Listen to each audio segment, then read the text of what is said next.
श्रोता प्रेमियों, अब एक बिरहा आप लोगों को मैं सुनाने जा रहा हूं। एक बहादुर की दास्तान आपके सामने पेश कर रहा हूं। वह बहादुर संभवतः चौथी शताब्दी में इस धरती पे पैदा हुआ। वह बहादुर गरीबों और दलितों का मसीहा था, गो ब्राह्मण हितैषी था, अबलाओं का रक्षक था। उस बहादुर के ऊपर कई विद्वानों ने कलम भी उठाया। मैं आपके बीच में यह बिरहा प्रस्तुत कर रहा हूं। 4 लाइन शेर पे जरा गौर करेंगे।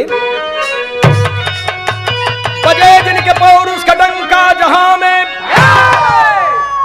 बजे जिनके पौरुष का डंका जहां में, अहर्निश नमन जिनको करती दिशाएं, बहादुर वही देवता तुल्य है, जिनको हर क्षण गरीबों की मिलती दुआएं। जिसने सेवा में जीवन समर्पित किया, आज मर कर अमर है जहां में बहादुर। नमन लेखनी कर लिखेगी तमंगल, रहे ऐसे वीरों में लोरिक दिलावर।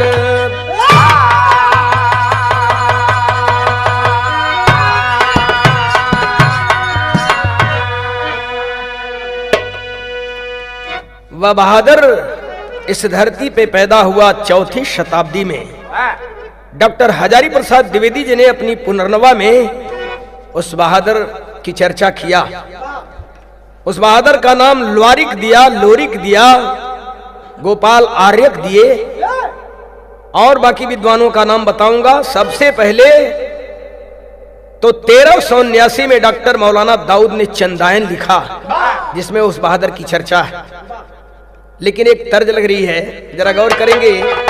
ला पिला दे साकिया, ला पिला दे साकिया, पैमाना पैमाने के बाद, ला पिला दे साकिया।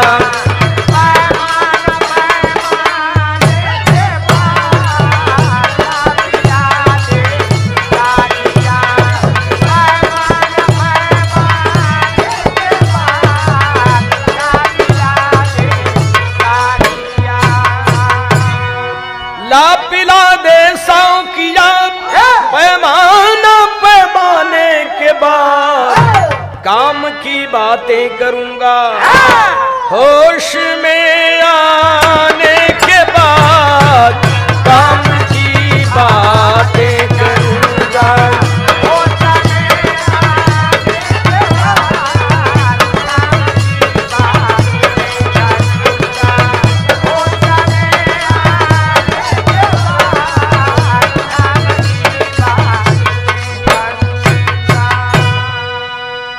लेकिन इसी तर्ज में गाने के भाव पर जरा गौर करेंगे। कहना है, शेर के आगे भला, शेर के आगे भला, गीदड़ की क्या औकात है। शेर के आगे भला,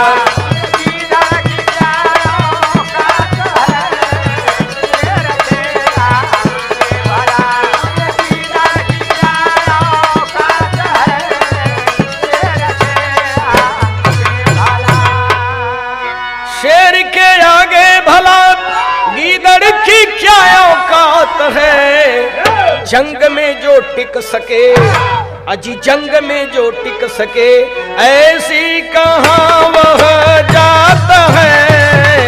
जंग में जो टिक सके,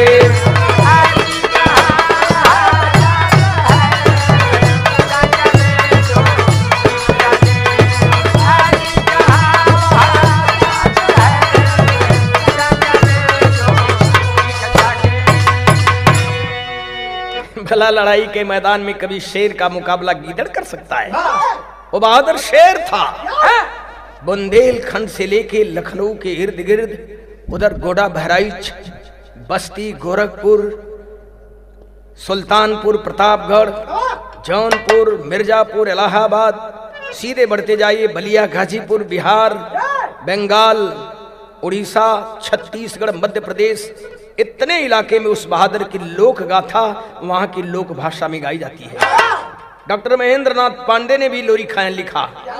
डॉक्टर अर्जुन दास केसरी ने लिखा, एक था लोरी एक थी मंजरी। तमाम विद्वानों ने उस बहादुर की चर्चा किया, लेकिन कहना है वीरता वीरों का श्रृंगार भरा गहना है, उन्हें अन्याय से लड़ने के लिए रहना है।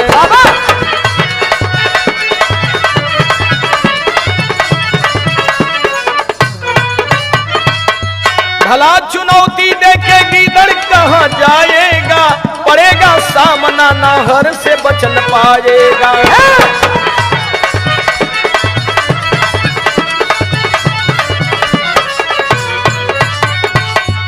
हम यहीं से कहानी को ले रहे हैं।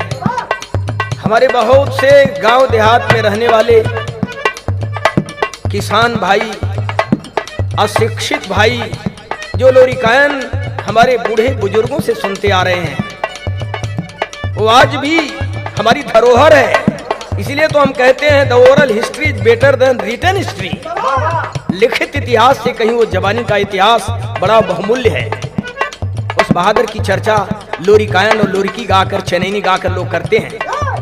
अगोरी मिर्जापुर का राजा क्रूर कामी था, मुलागित नाम रहा दुष्टता में नामी था।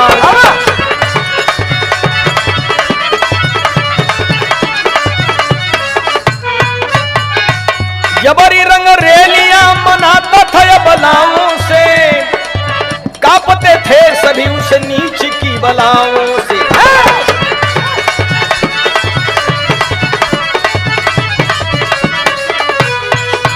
यादव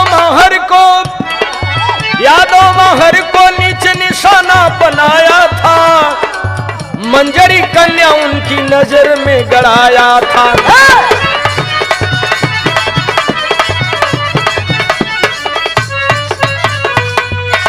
जरा ध्यान दें, आज मिर्जापुर से अलग जिला बन गया सोनभद्र। सोनभद्र जिले में आज भी सोन नदी के किनारे राजा मुलागत की क्रूरता की गवाही उसके किले का खंडहर दे रहा है। उस वनांचल में, उस जंगली इलाके में एक क्षत्र राज कर रहा था। मुलागित बड़ा ही क्रूर, अन्यायी और अय्यास राजा था। किसी भी जाति बिरादरी की बहू बेटी को देखता, अगर उसे पसंद आ गई तो उनके साथ जरूर मौज मस्ती लेता था, जबरी रंगरेलियां मनाता था। यहां तक कि वो दुल्हन बड़ी भाग्यशाली मानी जाती थी जो अपने पति के साथ सुहाग रात मनाती थी, नहीं तो वह पपिया सुहाग रात मनावे। उसी क्षेत्र के रहने वाले माहर यादव की बेटी मंजरी बड़ी खूबसूरत थी, जिसका नाम डॉक्टर हजारी प्रसाद द्विवेदी जी ने मृणाल मंजरी दिया अपने पुनर्नवा में। 16वां बसंत लगा था, जवानी की दहलीज पे कदम रखी थी, बड़ी खूबसूरत थी।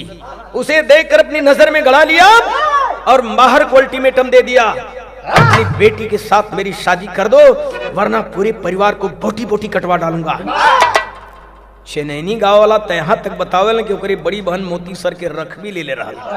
लेकिन मेरा कहना है कि गैर की बेटी बहन से, अजिगैर की बेटी बहन से नीचे जो रुझात है, गैर की बेटी बहन से नीचे जो रुझात है, गैर की बेटी बहन से नीचे जो रुझात है,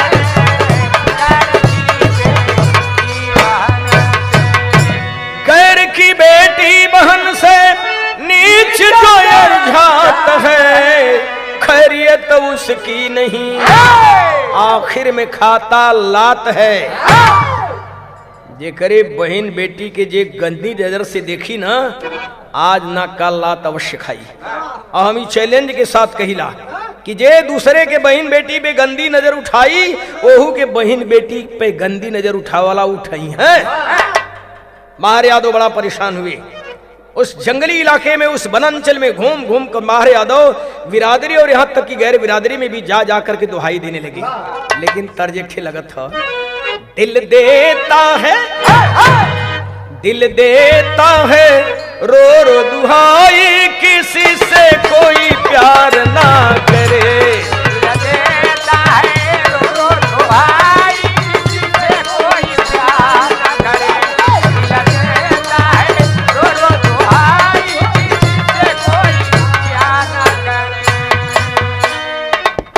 बड़ी अच्छी बात लिखने वाले ने लिखा, प्यार, मोहब्बत, इश्क, जेके अंग्रेजी में लव कहना। थोड़ा विषयांतर हो रहा हूं दोस्तों। अंग्रेजी के 4 अक्षर से मिलकर लव बना है, LOVE। चारों अलग अलग मतलब रखते हैं। L से लेक ऑफ सारो, दुख की झील। O से ओशियन ऑफ टीयर्स, आंसुओं का समंदर। B से वैली ऑफ डेथ, मृत्यु की घाटी। और E से एंड ऑफ लाइफ यानी जीवन का अंत। तो चारों खतरा जे मोल ले मोहब्बत के रास्ते पे आवे। मोहब्बत का रास्ता बड़ा कटीला होता है, उस पर तो फूल का कहीं नामो निशान नहीं, कांटे ही कांटे मिलते हैं। मोहब्बत किया लैला मजनू ने, मोहब्बत किया हीर रांझा ने, मोहब्बत किया श्री फरहाद ने, यूसुफ जुलेखा ने, जिनका कभी शारीरिक संबंध हुआ ही नहीं, जीवन पर्यंत एक दूसरे के लिए तड़पते रह गए। विशुद्ध प्यार था उनका। तो बड़ी महंगी पड़ेगी जुदाई किसी से कोई प्यार ना करे। बड़ी अच्छी बात लिखने वाले ने लिखा। मगर इसी तर्ज में हमारे गाने का भाव है, माहर यादव घूम घूम कर दुहाई देने लगे, देते रो रो के, देते रो रो के माहर दुहाई, बचा ले कोई लाज हमारी।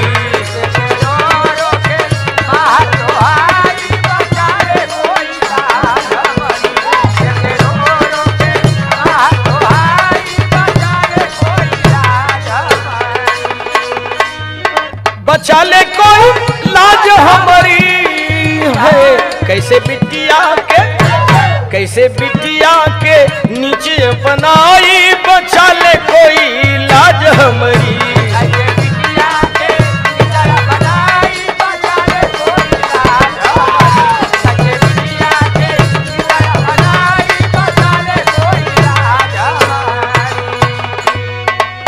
लिख लिख सगरों पत्र पठाए,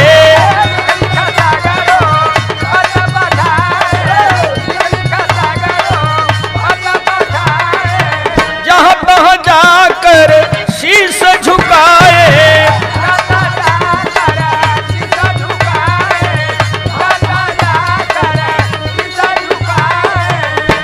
पर कोई नहीं लगा सहाय, बचा ले कोई लाज हमारी।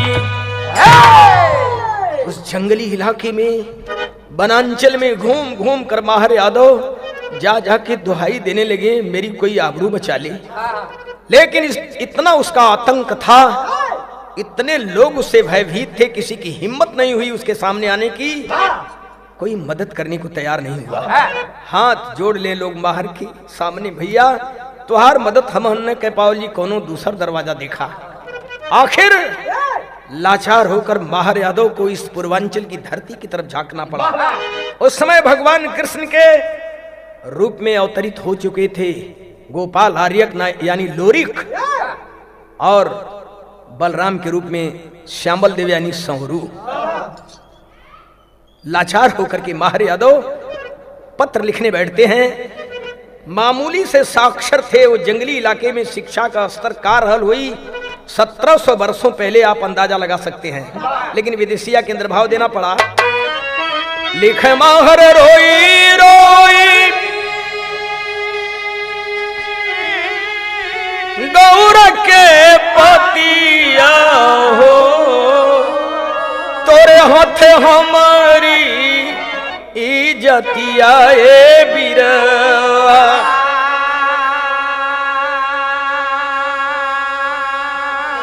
बलदाऊ कृष्ण बन के आई कल जुगावा में, सौरू लोरी कमानी लेबा बतिया ए बीरवा।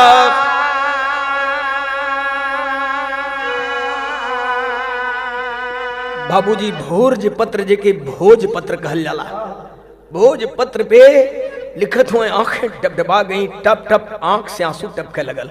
हिम्मत के लिखत हुए कि पपिया मुलागित अपनावल चाहे मंजरी के, लुट जाई दुकुल के थतिया ए बीरवा। आखिरी लाइन बिनती भरे शब्दन में का लिखल है, कि पतिया पढ़त बिटिया के अपनावा काटा बे सहारा कई भी पतिया हे बिरवा।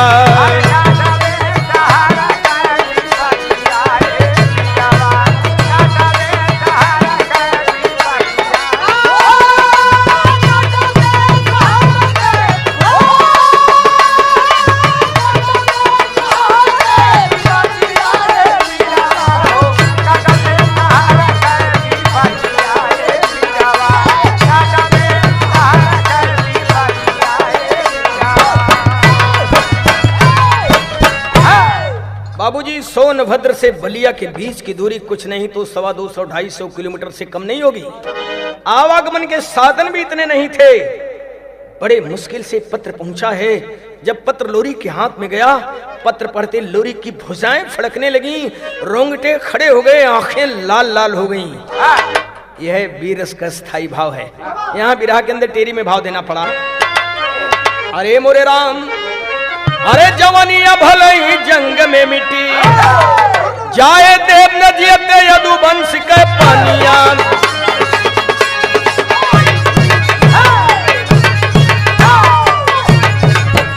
जाए देव न जियते यदुवंश के पानिया, जवानिया भले ही जंग में मिटी।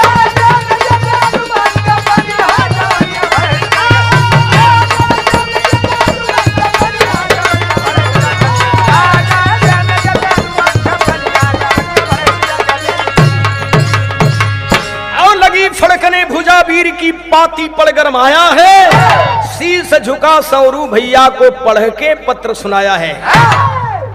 बड़ा विशाल भूखंड आज भी है बलिया में, जिसे दियर के नाम से जाना जाता है। उसी विशाल भूखंड में श्यामल देव यानी सौरू भैया गोपालन करें। गोपालन यादों का पैतृक धंधा रहा है। भगवान कृष्ण भी गैया चरम है। सौरू दादा बड़ा पुजारी रहने, वो पालक रहने और गाय चरावल करें। लोरिक जाके भैया के साष्टांग दंडवत की लें। ये शिष्टाचार देखिए। साष्टांग दंडवत करके खड़े हुए हाथ जोड़ के कहने की भैया, मिर्जापुर से एक पत्र आया है। एक अन्यायी राजा एक यादव की लड़की को जबरी से दुल्हन बनाना चाहता है। जब इतनी बात सुन ले सौरू दादा तो का कहना है, अरे काट लो गर्दन, पापी की क्यों अधिकुल से टकराया है। फोड़ दो खेत चलकर जो बला पे आंख उठाया है। ओकर चल के आंखिए निकाल ले जा। उसको ये पता नहीं हम किससे टकरा रहे हैं, लेकिन एक काम करना पड़ेगा। अबला की रक्षा खातिर दोनों भाई तैयार हुए। साजे बाराती पलटनिया हाथी घोड़े पे सवार हुए। बड़े बहादुर जई धोबी गुरु अखाड़े के बलवान, गांगी नाऊ दुबरी पंडित चले साथ में वृद्ध सुजान।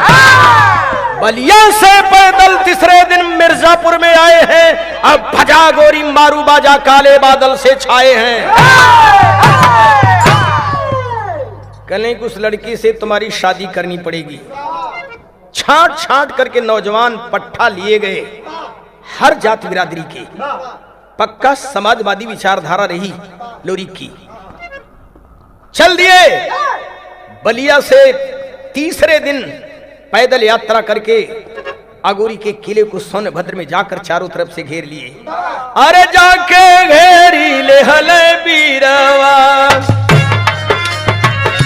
अरे जाके घेरी ले हले बीरवा, अगोरिया किनारे बाप। जाकर के चारों तरफ से अगोरी के किले को घेर लिए। कुछ नौजवान जिस बस्ती में, जिस गांव में माहर यादव रहते थे, उसे भी चारों तरफ से घेर कर सुरक्षित कर लिए। माहर यादव को बुलाकर दोनों भाई मिलते हैं और माहर को निश्चिंत कर दिए, आप चिंता मत करिए, आपकी मदद के लिए हम लोग बलिया से आ गए हैं। और भेज दियो खबर बुलागित के पास, हो तुम्हारी भुजा में ताकत, तुम्हारे तलवार में पानी हो तो चलो माहर यादव की बेटी मंजरी से शादी रचाओ। जब इतनी बात सुनलस ना, किले के शीर्ष भाग पे चढ़ के देखता है। चारों तरफ से नजर दौड़ाया, चारों तरफ से किला उसका दुश्मनों से घिर गया है। इतना घबरा गया, इतना घबरा गया डॉक्टर श्याम मनोहर पांडे ने अपने लोरी कायन में लिखा है, उस घबराहट में उसकी आंखों से आंसू टपकने लगे। आँखिया से ओकरे आंसू टपके लगली है। खेत तर्ज बदल गई। चला चली धान रोपे धनिया, ई माटी का गीत है, करे उम्र का था पता ना हो। चला चली धान रोपे धनिया, रिम झिम बरसेला पनिया। चला चली धान रोपे धनिया,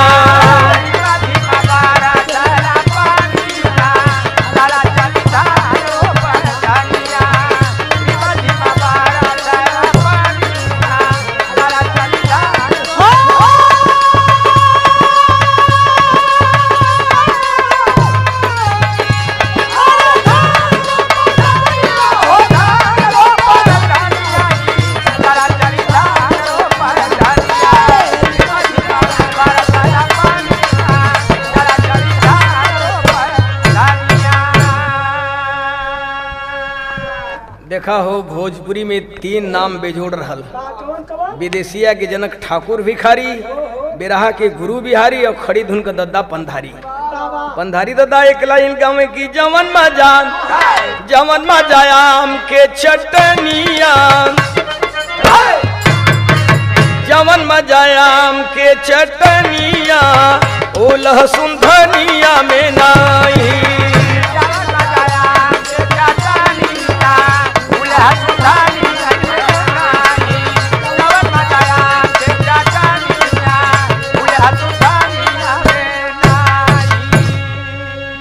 पब्लिक में से आवाज आ जाए दादा एक लाइन और सुना दा।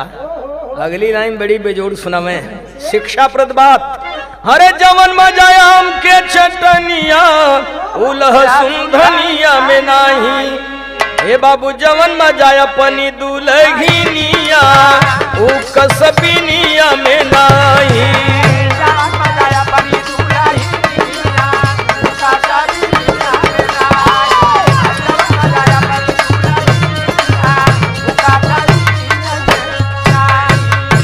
लेकिन एक लाइन हम गाइला, अरे जवन मजा अपनी दुल्हनिया, उ कसबिनिया में नाही। हे बाबू जवन मजा सदगुरु भजनिया, उ सारी दुनिया में नाही।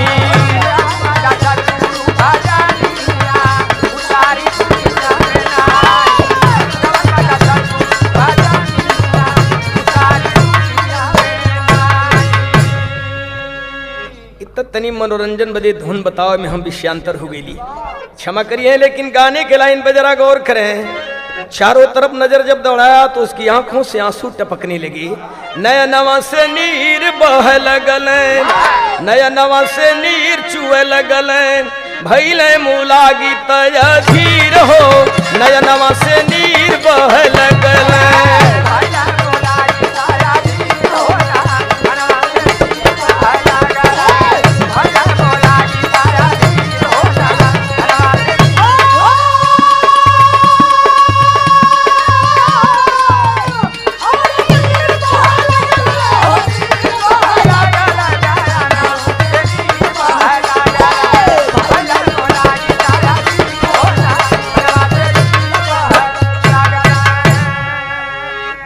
हिम्मत से काम लिया, साहस जुटा के कैसो पलटन सजवल, दुश्मन को घेरो रण भेरी बजवल।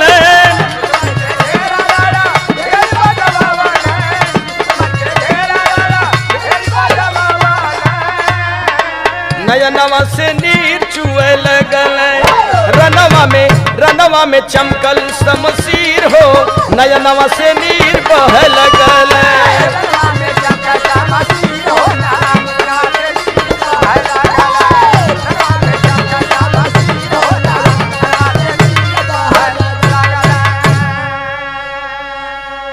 हिम्मत जुटाकर अपने जवानों को अलर्ट कर दिया, घेरो दुश्मनों को, लड़ाई के मैदान से निकलने न पाए। अगोरी के मैदान में एक तरफ मुलागत की सेना और एक तरफ सौरू लोरी की सेना, आमना सामना हुआ है। बाबूजी अभी लड़ाई के मैदान में मुलागित नहीं आया है। गौरा के जवान अपने में बतियावत हुए, देखा वो मन 3 ठे पुरनिया गल हले, छाट छाट के नौजवान तो गईले रहे, लेकिन 3 पुरनिया गल हले। सौरू लोरी के बाप वृद्ध कुबे यानी बुढ़ कुबे, गांगी नाऊ और कुल गुरु नहन लोग कर रहे दुबरी पंडित। इन्हन तीनों जानी को उम्र लगभग 100 साल के आसपास रहल। लेकिन दुबरी पंडित न तो खाली सुमंगली पढ़े गल हले और ना गांगी नाऊ गल है बर का पूरा ढोवे। जरूरत पड़ने पे बुढ़ाई में तेगा लोग उठाए ले। नौजवान दुबरी गुरु से कहने की बाबा इतना कमीना ही राजा बा, ये जंगली इलाके में लोग ऐसे इतना भयभीत बाणे, इतना एक आतंक बा, आवे ते करखिया निकाल के अंधा बना के जिंदे के छोड़ दिल जा। कैसन रही? ठीक रही। कम से कम जितना दिन तक जी इतना दिन तक ये बात कह के एहसास रही, कितनी बड़ी गलती का इतना बड़ा पनिशमेंट के अंधा बना दिया गया। दुबरी गुरु कहले कि हाँ हाँ सबे इतनी दूर से चढ़ के आयल हुआ, इतना कमीना राजा है, एक अगर अंधा बना के जिंदा छोड़ दे बात तब वही गरीबन के परेशान करी, टोवत टोत पहुंच जाई, गरीबन के झोपड़ी तक टोवत टोत पहुंच जाई, परेशान करी, एक जिंदा छोड़े की जरूरत ना हो।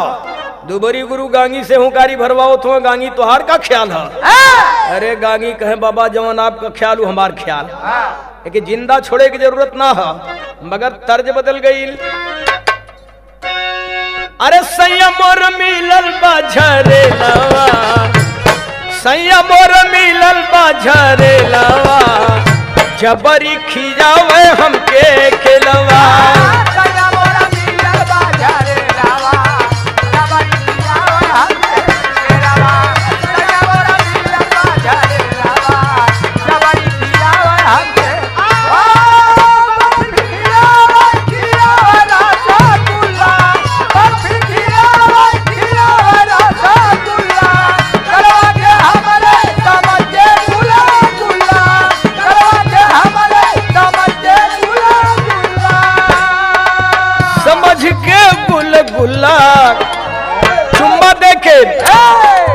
चुम्मा देखे काट ले लगलवा, झबरी खिजावे हमके केलवा।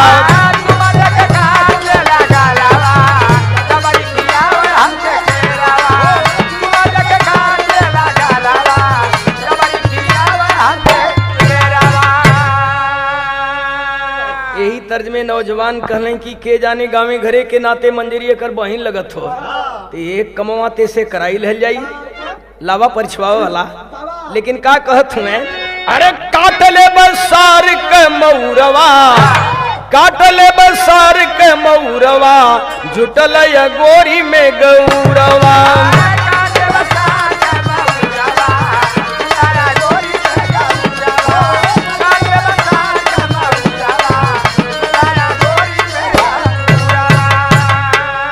प्रेम से परिछी है तलाव परिछवैबे, अब बहिनी के इनके दुल्हनिया बनैबे, इनके सिखाए देव सहुरवा, इनके सिखाए देव सहुरवा, जुटल या गोरी में गौरवा।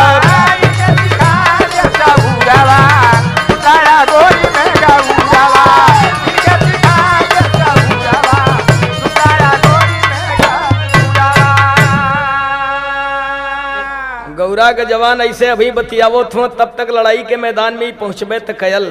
तर्ज बदल गई, विशुद्ध मिर्जापुरी कजरी हो। बारी उमर कमर लचकनिया, बारी उमर कमर लचकनिया, गोरिया खींचे निहुर के पनिया, गोरिया खींचे निहुर के पनिया, गोरी के झूले झूलनिया।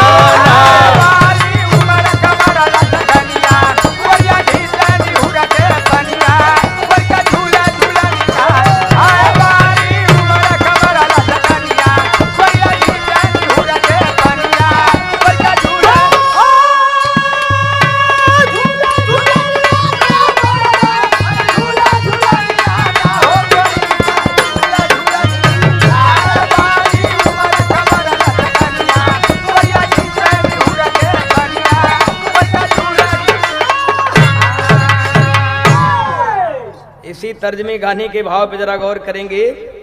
अरे गरजा समरांगण में लोरिक, गरजा समरांगण में लोरिक, बालवा नवा हो समनवा, जबकि आयल मुला कितना। गरजा समरांगण में लोरिक, बालवा नवा हो जवनवा, जबकि आया मुला। गरजा समरांगण में लोरिक, बालवा नवा हो जवनवा, जबकि आया मुला कितना। आके मुलाजित अत्याचारी, रण में पड़ल चाहे भारी, रण में पड़ल चाहे भारी, लोरिक ले हले तेग संभारी, लोरिक ले हले तेग संभारी, कटल समरांगण में पापी, कटल समरांगण में पापी, कह करता नवा हो समनवा, जबकि आयल मुलाजित ना। तान कर तेगा मारे लोरिक मुलागत की गर्दन खच से कट गई। आओ खून से सना तेगा लेकर क्रोध में आगे बढ़े हैं। सामने शिलाखंड पड़ा, तान कर शिलाखंड पे मारे, 2 टुकड़े हो गया शिलाखंड। कहते हैं मंजरी उस पे लहू का टीका लगाई थी। आज भी आप रावरसिंगन से आगे चलें अनपरा की तरफ, शक्तिनगर कोटा सिंगरौली की तरफ मारकुंडी मोड़ है। आज भी मारकुंडी मोड़ पर वह पत्थर है जिसे उत्तर प्रदेश सरकार ने घेर रखा है, जिस पर लिखा है वीर लोरिक पत्थर। आजकल उस जगह का सौंदर्यीकरण हो गया है, आज भी वो पत्थर मौजूद है, लेकिन बिरहा में पपट के अंदर भाव दुर्गा की जैसे गुजे गगनवा जंगी ज्वानन के, दुर्गा की जैसे गुजे गगनवा जंगी ज्वानन के, गिरिलास परला समर मैदानवा जंगी ज्वानन के।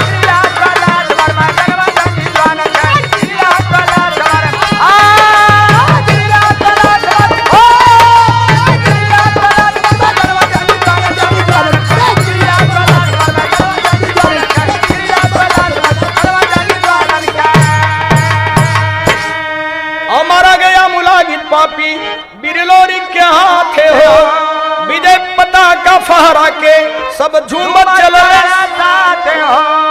लोरिक की गोरी में निशानवा जंगी ज्वानन के, बाहर पूजले लोरिक के चरणवा जंगी ज्वानन के।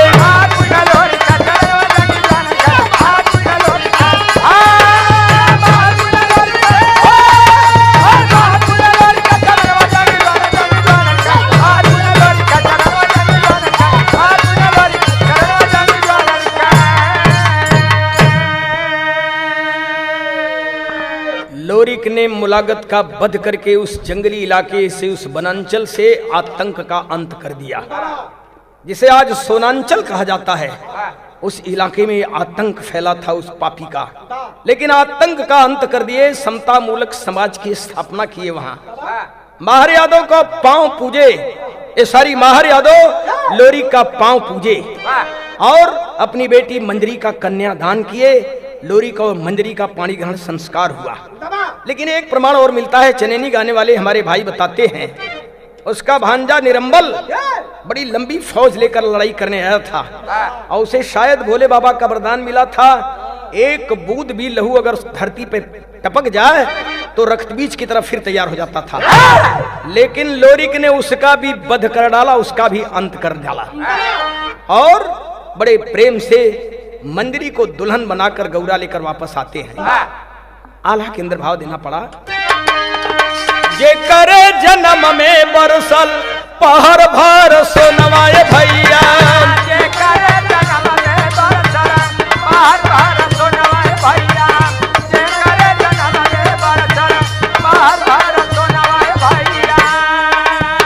चनैनी गाने वाले बताते हैं कि मंजरी का जन्म हुआ तो 1 घंटा, कोई 1.25 घंटा बताता है, 1.25 पहर कहते हैं, सोना की बरसात हुई।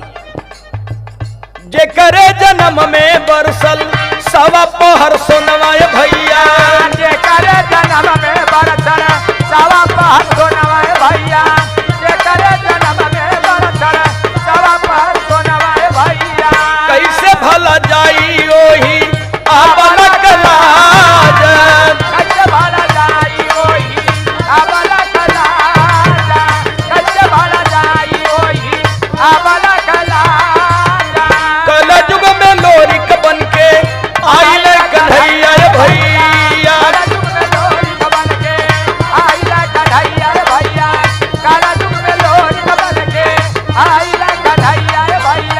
भैला यदुवंशियन में वीर सिरताज।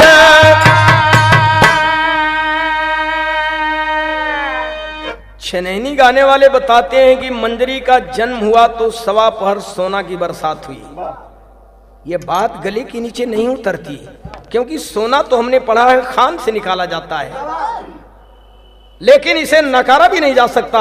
हम आपके सामने सिद्ध कर देंगे कि एक पहर या सवा पहर सोना की बरसात हुई कैसे। मंजरी का जन्म हुआ उस समय पूरे विंध्यगिरि क्षेत्र में कैमूर से लेकर कानपुर के उस इलाके तक दक्षिणांचल में भीषण काल पड़ा था। पानी के बिना तृण सूख गए थे, जीव जंतु परेशान थे, लोगों का कलेजा जैसे मुंह को आ जा रहा था। लेकिन जैसे मंजरी का जन्म हुआ, अचानक आकाश में काले बादल छा गए। बड़े जोर से उमड़ घुमड़ कर 1 घंटा या सवा घंटा बारिश हुई। नदी नाला ताल तलैया सब भर गए।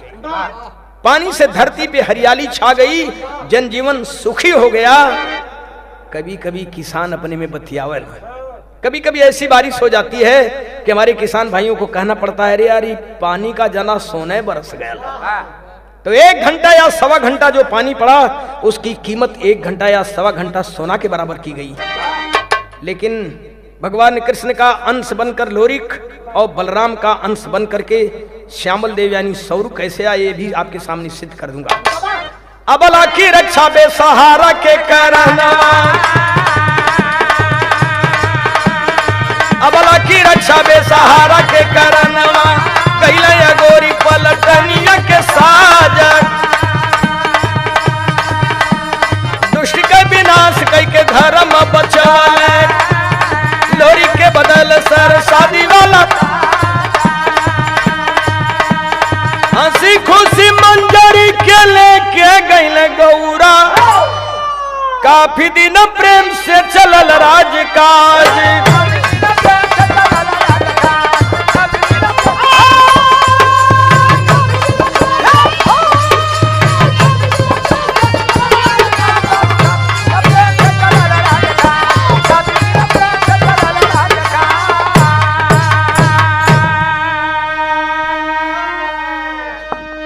मंजरी को दुल्हन बनाकर लेकर लोरिक गौरा यानी बलिया वापस गए। प्रेम से दुनियादारी शुरू हुई, आनंदमय जीवन व्यतीत होने लगा। बरसों बाद एक घटना घटती है, जबकि इधर एक लड़का भी मंजरी को पैदा हुआ। घटना क्या घटती है, बगल की एक महिला जिसका नाम हमारे साहित्यकारों ने चंदा बताया, चनैनी गाने वाले चनवा बताते हैं। बड़ी खूबसूरत महिला थी, लेकिन उसका दुर्भाग्य उसकी शादी एक ऐसे नपुंसक व्यक्ति के साथ हो गई थी। हाँ, बिना काम कर रहल, करे कोनो मतलब कना रहल, जेकर नाम शेवहरिया रहल, शेवहर। और इतना कुरूप था, लेकिन दौलतमंद था, दौलत वाला था। चंदा ससुराल में जरूर गई, लेकिन उसे उसका कोई मतलब ही नहीं रहा। 9 रात ससुराल में रही चंदा, और 10वीं रात ससुराल से भगी है। ससुराल से भागकर जब अपने मैके के गोइने निराइल, पड़ गई नजर बटवा की। शौच करने के लिए बटवा गया था। देखता है बटवा सोचलस किया हो, दई नारायण विधना का विधि लिखला माथ लीलार, लगत ही सुंदरी हमरे ही बदे भेज देहला का। दौड़ाए के ओके पकड़ल चालस, लेकिन निकल गई। उस दिन से बटवा चंदा का पीछा करने लगा। चंदा परेशान होकर लोरी की शरण में गई।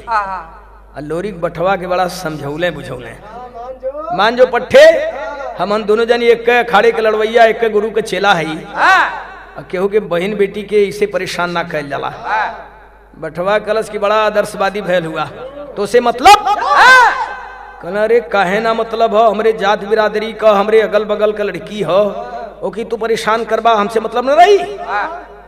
आखिर एन केन प्रकरण बटवा के खत्म कई के लोरी को कर आबरू बचा ले। जब आबरू बचा ले तो चंदा सोचने लगी कि जो इंसान मेरी आबरू बचा सकता है, मेरा जीवन निर्वाह भी कर सकता है।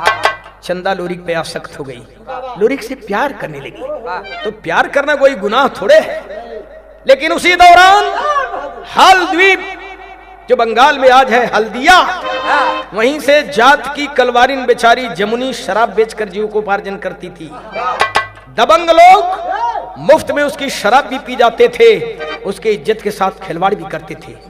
वहां से खबर आई, उसकी आबरू बचाने के लिए लोरी हल्दी जाने के लिए तैयार हुए।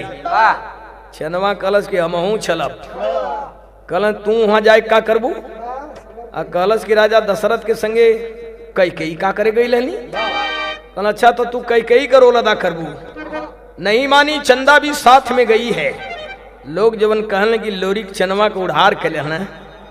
देखा श्रोता प्रेमियों, हाथ जोड़ के हमारी प्रार्थना, कभी ऐसा मत कहिए। लोरिक ने चंदा का उधार नहीं किया, बल्कि चंदा का उद्धार कर दिया। वहां जाके जमुनी का रक्षा कैले। वही मिल गया उन्हें मंगलाश्व, जेके चनैनी गावला मंगरू घोड़ बतावे न, वही पे सवारी कैले। वहीं से पता चला नेवलापुर में राजा हरेवा परेवा अपने कैद खाने में 1600 कुंवारी लड़कियों को बंद किया है। चढ़ाई कर दिए नेवलापुर पे। राजा हरेवा परेवा का वध करके 1600 लड़कियों को छुड़वाए।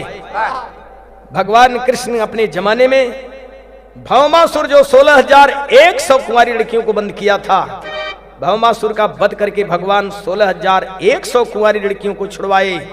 लोरी खरेवा परेवा का वध करके 1600 कुंवारी लड़कियों को छुड़वाए। इसलिए भगवान कृष्ण का अंश अवतार इनको बताया गया। इनके मंगरू घोड़ यानी मंगल घोड़ मिला था। इसी की बहन पौनी घोड़ी हरेवा परेवा के पास थी। लेकिन बड़ा कमाल किया लोरिक ने, इतना काम करने में बड़ा लंबा समय लगा। इस लंबे गैप को साहित्यकारों ने विपत्ति काल से घोषित किया। चनैनी गाने वाले भी मंजरी के ऊपर विपत्ति पड़ गई ऐसा बताते हैं। तो देखा 4 लाइनें में चनैनी हम ठोक दिले हैं। कहते हैं 5 कोस पे बानी बदले और 10 कोस पे पानी। थोड़ा बोली का फर्क हो सकता है, लेकिन बात थीम तो करीब करीब वही है। हमारे तरफ कैसे गाई जाती है चनैनी वो बता रहा हूं। मजरी पपड़ी गलिए मीतवा, अब विपतिया नगाऊरा में अछनवा के इज्जत बादे लोरी का, चनवा के इज्जत बादे लोरी का, भयाला बाटे ताई रे। हो कोनो लूटल चाहे पापिया, अब इज्जतिया नचाना, चनवा के लेके गईले लोरी का, चनवा के लेके गईले लोरी का, हरा दिया किनारे बाप। हल्दी में जमुनी कलवारिन के संग जबरी करें गवार, जमुनी के रक्षा कैले जा लोरी खल्दी करी।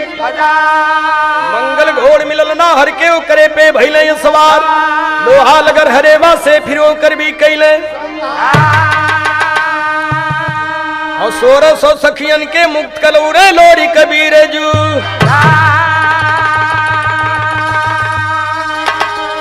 तो जीवन सरा में मीत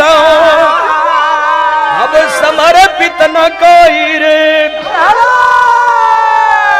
और कीर्ति गूंजत बाटी लोरी का,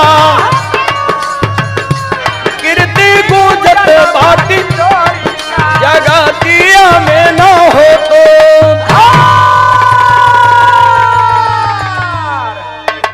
आज उस बहादुर का कीर्तिगान हो रहा है और बड़े बृहद क्षेत्र में वहां की लोक भाषा में उसकी लोक गाथा गाई जाती है। ऐसे ऐसे बहादुर हुए। हमारे गाने का आखिरी भाव है,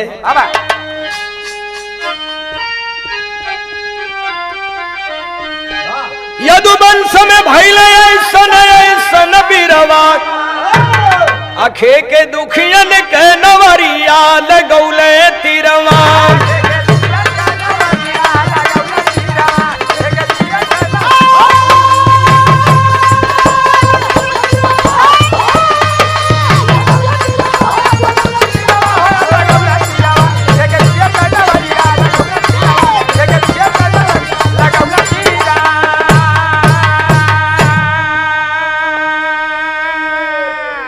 ऐसे ऐसे बहादुर यदुवंश में पैदा हुए। दो चार उदाहरण दे दूं। बलदाऊ कृष्ण सौरु लोरी का बलवनवा, यदुवंश में भइले पैदा एक एक जवानवा।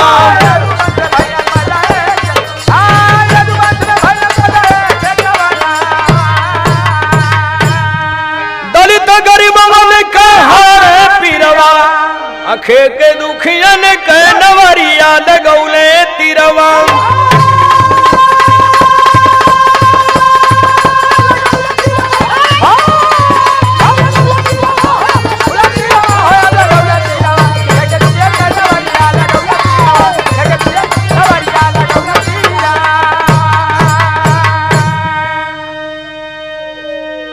इसलिए तो श्रीमद् भागवत में आया है, वर्णयामि महापुण्यम सर्व पापई हरम नृणाम, यदुर्वंश नर श्रुत्वा सर्व पापई प्रमुच्यते। श्रीमद् भागवत के 9वें स्कंद के 23वें अध्याय का 19वां श्लोक यह कहता है। ऐसे ऐसे बहादुर पैदा हुए जिसमें भगवान कृष्ण का अवतरण हुआ। लेकिन स्पेशली जरा यादव बंधुओं के लिए कहना चाहता हूं, आज यदुवंश की हालत क्या है। आज यदुवंश अपने में टकरात बा, आज यदुवंश अपने में टकरात बा, ग्वाले और ढड़ोर बन के व्यर्थ बिखरात बा।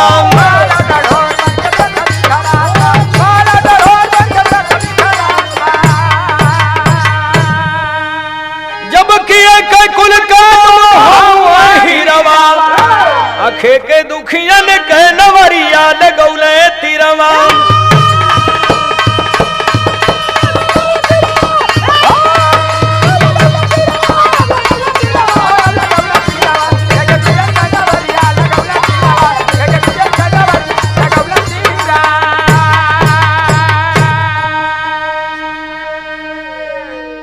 सुने वाले अपने यादव भाइयन से एक विनती और हम करब। ई बुराई बड़ी गहराई तक पहुंच गई बा, एक एक मिटावे की जरूरत है।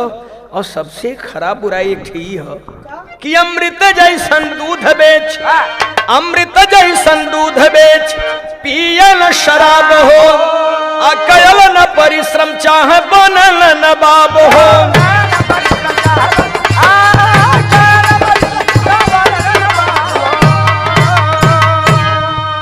बिगड़त समाज देख झारे नीरवा, अखे के दुखियन के नवरिया लगौले तिरवा।